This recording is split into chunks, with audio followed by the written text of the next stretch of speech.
السلام علیکم ورحمۃ اللہ وبرکاتہ۔ الحمدللہ رب العالمین والصلاة والسلام علی اشرف الانبیاء والمرسلین نبینا محمد وعلی آلہ واصحابہ اجمعین۔ اللہم صلی علی محمد وعلی آل محمد۔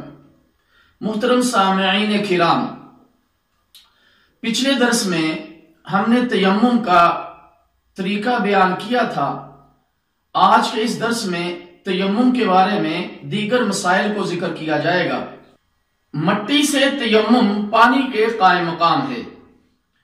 تیمم سے کی گئی طہارت کا حکم بھی پانی سے کی گئی طہارت کے حکم جیسا ہی ہے۔ مثلا اگر کئی غسل اکٹھے ہو جائیں تو سب کے لیے ایک ہی تیمم کافی ہے۔ اسی طرح غسل اور وضو کے لیے ایک ہی تیمم کافی ہے۔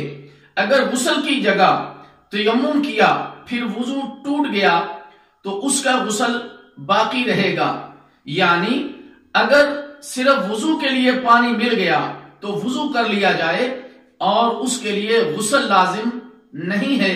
الکافی لابن قدامہ۔ اسی طرح میت کو تیمم کرانے کا بھی یہی طریقہ ہے کہ اگر میت کے لیے پانی میسر نہ ہو تو اس کے لیے بھی تیمم کا وہی طریقہ ہے کہ جو باقی افراد کے لیے ہے۔ تیمم کی کوئی حد مقرر نہیں، جب تک پانی میسر نہ ہو۔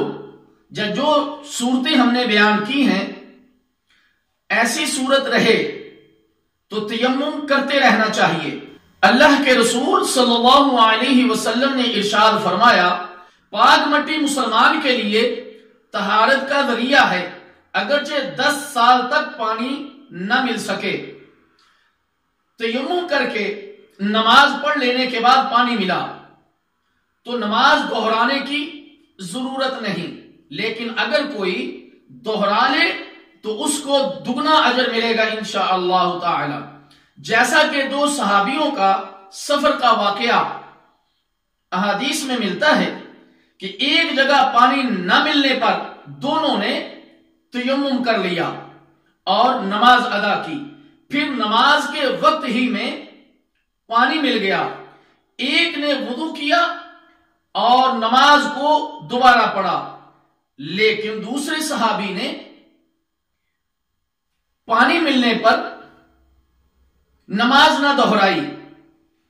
اور یہ سارا واقعہ رسول اللہ صلی اللہ علیہ وسلم کے سامنے ذکر کیا گیا تو پیارے نبی صلی اللہ علیہ وسلم نے دوبارہ نماز نہ پڑھنے والے سے فرمایا کہ تو نے سنت پر عمل کیا، اور جس نے نماز کو دہرا لیا تو اللہ کے رسول صلی اللہ علیہ وسلم نے اس کو فرمایا کہ تجھے دگنا اجر ملے گا۔ سنن ابی داؤد کتاب الطہارہ باب التیمم۔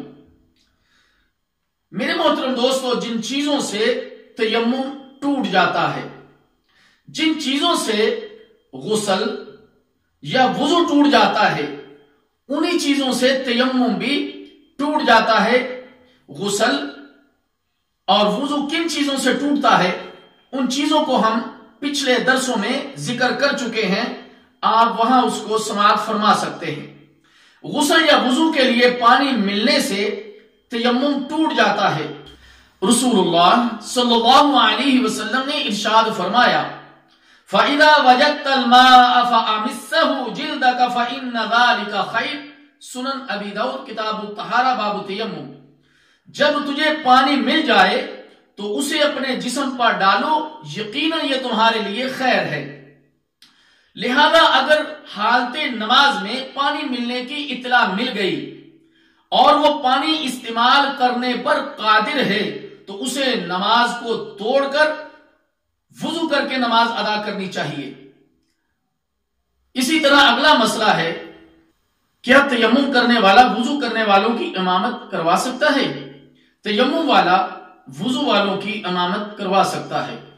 ایک دن سیدنا عمرو بن عاص رضی اللہ تعالی عنہ نے غزوہ ذات السلاسل میں ایک ٹھنڈی رات میں احتلام ہونے پر تیمم کر کے لوگوں کو نماز پڑھائی تو رسول اللہ صلی اللہ علیہ وسلم نے اسے کچھ نہیں کہا۔ سنن ابی داؤد کتاب الطہارہ۔